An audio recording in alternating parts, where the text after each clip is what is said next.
Sierra Rep. I am one of the STEM outreach coordinators for the robotics team. I am a sophomore mechanical engineering major, if you haven't seen my other video. And today, for a Halloween special, we are making Oobleck.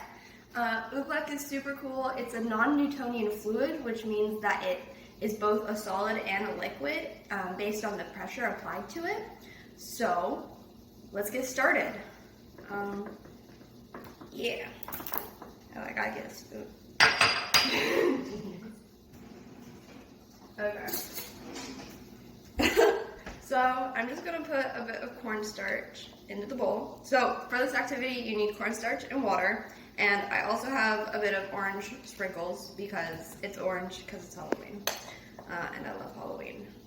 So I'm just gonna put some cornstarch into the bowl. I put 3 spoonfuls. It doesn't really matter. You can use as much or as little as you want. Actually try to experiment with it. See what Oobleck consistency is your favorite. And here I have a bit of water, and I'm just gonna dump the water in and use my spoon to mix it around.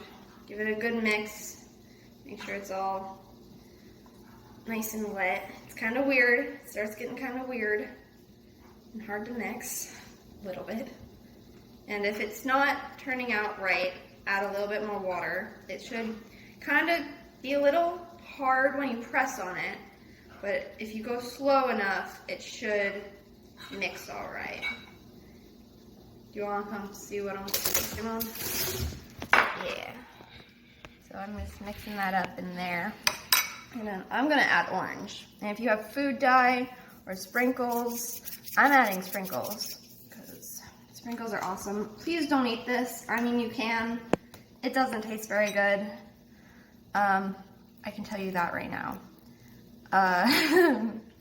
Eat it if you dare, I guess, or if you want. I'm not gonna dare anything because that would be stupid. So here is Oobleck. It's kind of a little funky. See if you, if you press down, it's a liquid, but I can squeeze it and it's solid, and it changes from liquid to solid. So this is my Halloween slime, essentially. But it's super fun because it's got some science, the non-Newtonian fluids. So if you want, send a video or picture of you making your Oobleck. Maybe do some Googling about what a non-Newtonian fluid is. What are some examples you can give us, or how would they be? How could non-Newtonian fluids help us in the real world? Yeah. So let us know. Upload your submissions to the website under the comments tab, or let us know at robotics@up.edu. That's our email, so email us a picture or upload it to the comments. Thank you!